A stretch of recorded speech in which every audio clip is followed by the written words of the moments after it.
Lecture pour tous.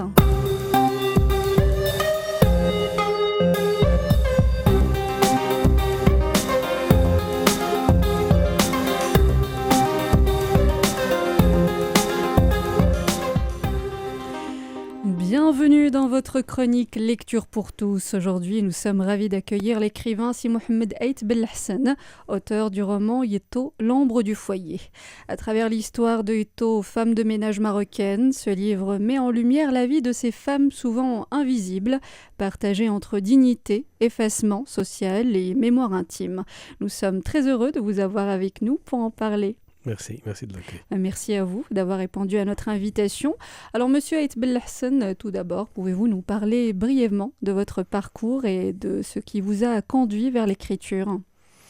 Merci de l'amour encore une fois. C'est mon deuxième passage chez l'Inter. C'est un plaisir pour moi. Ça me fait plaisir, merci. Exactement. Ce support national dédié pour la jeunesse marocaine. Ce livre il était le résultat d'une réflexion profonde et une question intrigante que je me suis toujours posée. Donc je me disais, c'est des vécus, j'avais toujours des femmes de ménage là où j'étais, et on va en parler par la suite. Donc c'est des cas de figure, chaque famille, chaque situation se diffère l'une de l'autre. Moi, en tant que jeune célibataire, je laissais toujours des femmes de ménage chez moi, sans rien contrôler, donc derrière elles, ni on va dire les accueillir pour des raisons. Donc c'est un principe. Je suis seul chez moi, je ne peux pas l'accueillir, par exemple, chez moi. Donc, je laisse les clés chez un concierge pour l'accueillir et par la suite, il récupère. Et donc, je me suis toujours posé cette question, comment est-ce qu'on peut confier nos foyers à ces dames? Donc, il y a des gens qui ont des femmes de ménage, des gens qui ont donc des bonnes tout le temps. Et donc, comment se fier à ces personnes qui pénètrent notre périmètre, qui vont direct dans notre zone intime, et nous qui ne sommes pas là. Et ce qui n'est pas le cas pour tout le monde. Il y a des familles, par exemple, qui contrôlent, pseudo-contrôlent ce que les femmes de ménage font. Et donc, c'est de là où j'ai eu cette question, cette réflexion, de développer ce mini-roman. Ce sujet. Exactement, sous forme de... Et Yetto, c'est un prénom amazigh, donc d'une femme. Je l'ai bien précisé sur le livre, Yetto, ce n'est pas une seule femme de ménage. On va dire que c'est un recueil de plusieurs vies ou de plusieurs expériences. Et c'est là où je développe, au sein du roman, plusieurs Yetto, sur plusieurs cas de figure ou situations. D'accord. Alors tout d'abord, pour les auditeurs qui sont intéressés, pouvez-vous nous résumer un peu l'histoire du roman ? Yetto, donc, je suis parti d'une femme amazigh originaire de Khénifra qui descend à Rabat pour gagner sa vie. Et donc, son boulot était une femme de ménage. Et par exemple, sur un chapitre, le troisième, par exemple, je parle de mon propre cas de figure, un célibataire donc, qui ne contrôle rien, je dis qui la voit sans la regarder. Donc, la femme de ménage est là, sans lui, il fait le travail, il quitte, donc il n'a rien su de tout ça, il revient après la maison où le travail est fait. Donc, il est parti, il a le contrôle enfin, pas le contrôle, mais l'accès à sa vie intime, etc. Et à un certain moment, dans une fiction, j'imagine que c'était toi un carnet intime, où il note... Voilà, un journal intime. Exactement, par famille, ses expériences. J'imagine sur d'autres passages, par exemple, il y a certains Yetto qui subit une certaine... actes, on va dire, indignes de certaines familles, par exemple une accusation indirecte de vol ou une maltraitance de ne pas bien faire son travail, etc. Et Yetto avait toujours ce réflexe timide de subir sans rien dire, sans pleurer forcément ou le faire après, mais devant les familles, il doit montrer... Intérioriser sa douleur. Exactement. Après, je pars sur un autre cas de figure où il y a une famille qui est sereine, qui prend en considération cette femme de ménage en tant qu'être humain, qui doit avoir sa propre considération, etc. Donc, leur fille qui s'appelle Lina, qui lui offre un journal intime, etc. Un nouveau journal intime pour noter de quoi noter de nouvelles expériences et tout. Sa maman, qui était un peu tendre avec cette femme de ménage, contrairement à plusieurs femmes de ménage. Donc, c'est dans ce climat un peu, ces conditions, ces circonstances que je développe le roman pour essayer de... en fait, je me mets à la place des familles, célibataires aux familles, qui font appel à ces femmes de ménage. En même temps, dans la psychologie, la personnalité de cette femme de ménage, qui est une personnalité incarnée dans la famille marocaine de nos jours. Donc, tout le monde a besoin de femmes de ménage, a besoin de bonnes aujourd'hui. Donc, c'est... Alors, pourquoi avoir choisi la forme du journal intime mêlé à la chronique sociale pour raconter cette histoire ? Ito, comme je l'avais cité, c'est une... Dans le roman, c'est un personnage trop timide. Donc, quand je dis ils descendent du Moyen Atlas, c'est forcément des personnes qui n'avaient pas l'habitude de trop s'exprimer, etc. Donc, il avait besoin de s'exprimer d'une façon ou d'une autre. Donc, il avait un journal intime. Oui. Et c'est sa seule façon de s'exprimer ou de dire voilà ce qu'il subit dans la journée, dans ces journées plutôt. Donc, il fallait cet instrument qui est le journal intime à cette personne qui subit beaucoup de comportements, que ce soit bon ou mauvais, de la part des familles marocaines. Enfin, c'est partout au monde, mais moi, je fais le focus sur la famille marocaine. Et en même temps, le journal intime, c'est synonyme de ses secrets de famille, parce qu'il a accès aux familles. Par exemple, sur une famille d'enfants, Ito peut devenir, comme je l'appelle sur le roman, une chikama, peut-être qui court-circuite entre les parents et les enfants. Oui. Ito, sur des maisons, par exemple, célibataires, il peut avoir accès à des informations qui sont top secrets. Par exemple, on a entendu parler des fois que des femmes de ménage ont pu un peu dénoncer des terroristes ou des criminels, etc. Parce qu'il a l'accès libre. Bien sûr, elle rentre dans l'intimité de ses familles. Exact. Donc, ce journal intime, à la fois, est réaliste, mais en même temps symbolique. Ça vaut beaucoup dire pour cet Ito. D'accord, et c'est aussi comme une sorte de thérapie, j'imagine. Exact. Alors, le roman aborde la question de l'invisibilité sociale de ces femmes. Comment avez-vous voulu traiter ce thème sans tomber dans le misérabilisme ? En fait, le misérabilisme, il a, qu'on le veuille ou pas, je voulais, on va dire, fuir à cette... on va dire à ce point, mais l'invisibilité, c'est... Comme le sous-titre du roman le clarifie, donc c'est une personne que l'on voit sans regarder. Que ce soit, on va dire, présent, omniprésent sur la maison ou absent, c'est une personne que je considère invisible. Donc, il joue un rôle méga important sur le foyer, en même temps pour la famille marocaine. Mais en même temps, c'est invisible dans le sens où c'est pas cette personne que l'on considère, on va dire, si présente. Il est là pour faire un job et c'est tout. C'est pas comme on considère un enfant, un fils ou un frère ou une. Donc là, c'est une autre considération, c'est une autre dimension.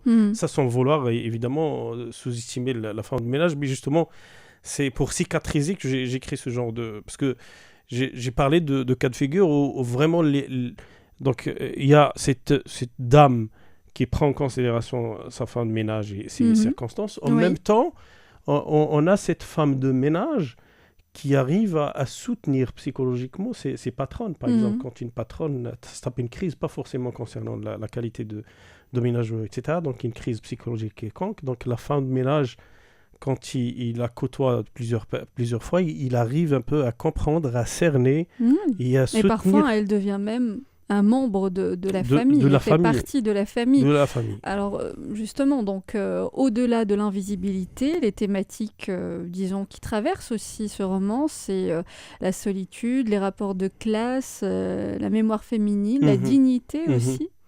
Exact. C'est malheureux. Mais vous savez, ce qui est intriguant et ce qui fait un peu peur, c'est que ils disent, il y a une hypothèse qui dit qu'une femme de ménage finit toujours par vous tromper. Malheureusement, il ne faut pas généraliser. C'est pas le but, mais ça je l'ai pas traité dans le roman. Mais ça pour vous dire que tellement la femme de ménage subit des choses et des actes durant ses quotidiens et qui n'arrive pas à s'exprimer, d'un jour ou l'autre, minimum, il va vous quitter. Donc, oui, voilà. Et rien que quitter une famille marocaine sans la prévenir, par exemple, aujourd'hui, en tant que femme de ménage, est un vrai calvaire pour la famille marocaine. En même temps, c'est son droit. Donc, pour vous dire, là, quand j'ai dit tremper, c'est un gros mot, on va dire, mais c'est un phénomène, il parle de ça. Mais pour qu'ils expliquent, on va dire, ce phénomène, c'est expliqué par le tas de choses qu'ils subissent au quotidien dans les familles au monde, pas qu'au Maroc. Au Maroc, je pense que la femme de ménage qui devient un membre de la famille, on l'a toujours vu, on va dire, sur nos familles, etc. Donc, mais à l'étranger, c'est encore pire. À l'étranger, c'est une femme de ménage qui ne tisse aucun lien, ni familial, ni spirituel, ni psychologique avec la famille. Il est là pour faire son job.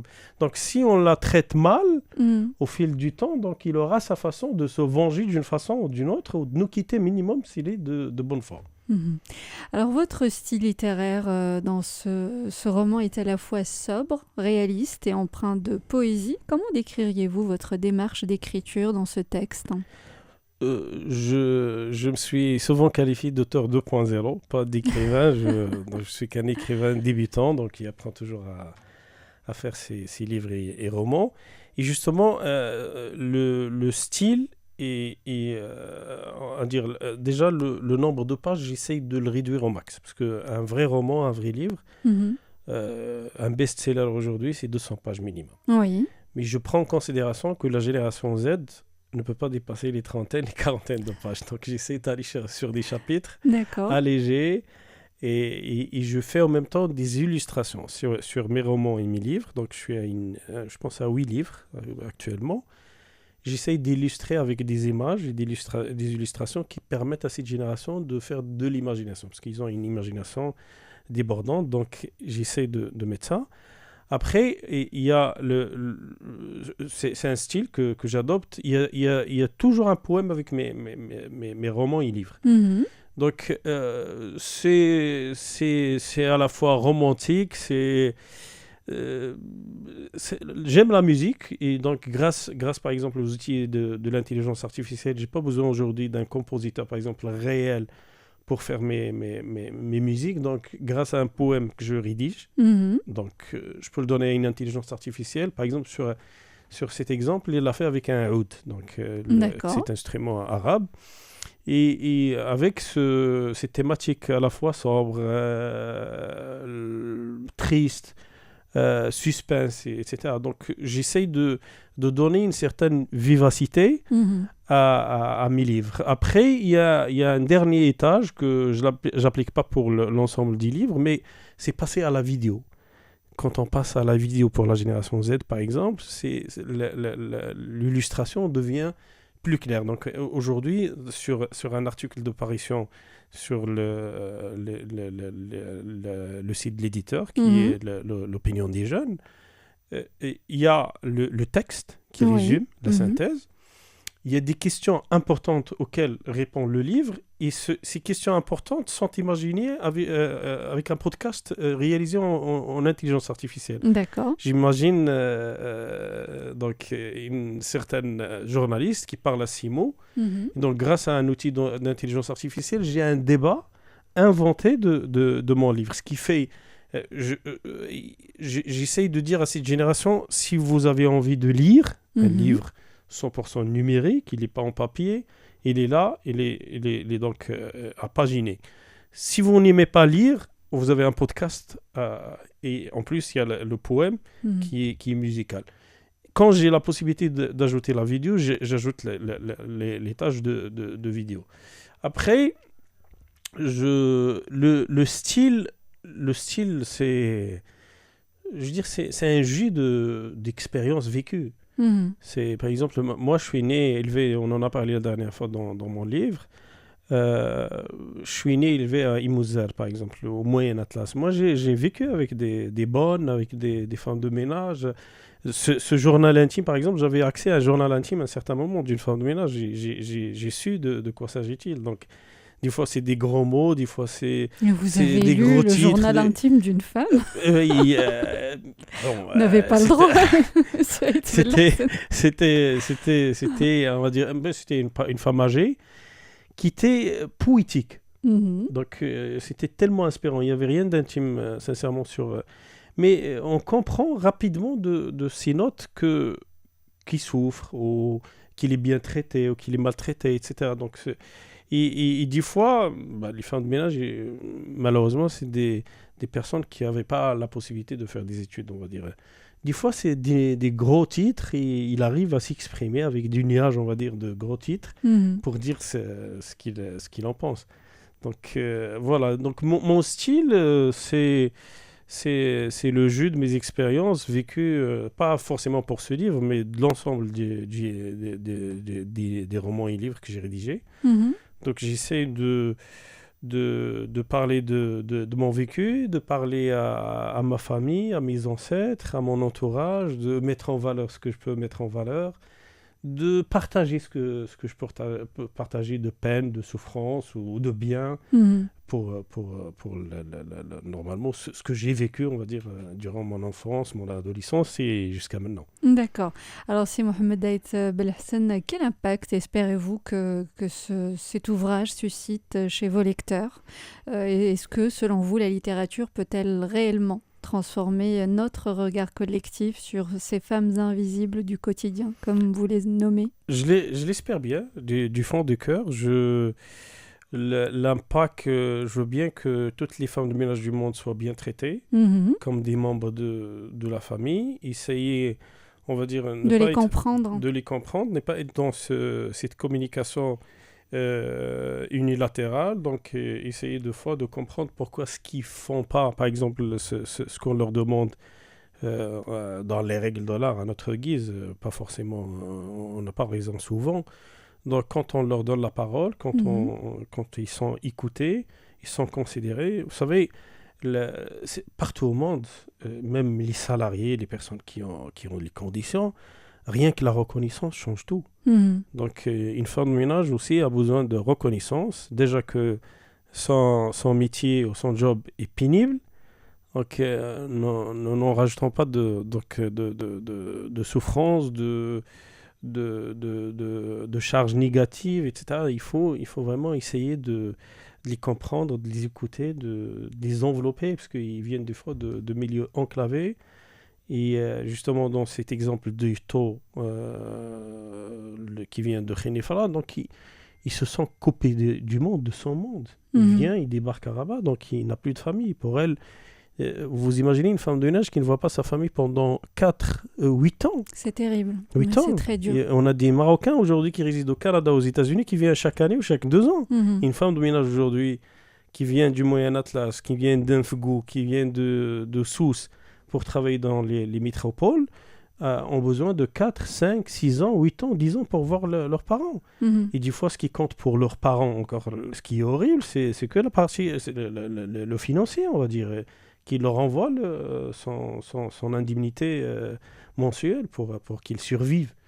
Et du coup, cette femme de ménage vit entre plusieurs feux, même pas deux feux. Donc, à la fois le traitement de la famille, J'espère qu'il soit changé grâce Même si, bien sûr, on ne généralise pas et que, Évidemment. voilà, donc cet ouvrage, cette chronique, j'ai aimé, j'ai choisi en fait cet ouvrage pour rendre hommage à ces femmes qui nous aident dans notre quotidien. Énormément. Et, effectivement. Alors, il nous reste quelques secondes avant la fin de la chronique. Avez-vous eu des retours de lectrices ou lecteurs qui se sont reconnus dans l'histoire de Eto?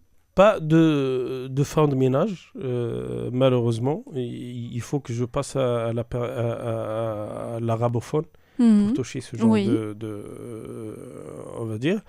Mais des personnes qui ont eu de leur fin de ménage durant les temps, donc m'ont raconté que ça les a touchés et qui regrettent, on va dire, certains actes, on va dire, que ce soit agressif ou mal fait envers ces femmes. C'est très bien. Au moins, ça a servi à sensibiliser la société. Merci. Je l'espère aussi via votre émission, que ça touche au maximum de jeunes, de familles aujourd'hui qui nous écoutent sur Chine Inter. On l'espère aussi. Merci infiniment, c'est Mohamed Ait Belhassan, auteur du roman Yeto, l'ombre du foyer, pour votre participation à l'émission. Et puis, on vous dit à très bientôt. À très bientôt. Merci de l'accueil encore une fois. Le temps passe toujours vite avec vous. Oui, merci. Ce fut un plaisir. Merci. Voilà, c'était avec nous notre invité de Lecture pour tous.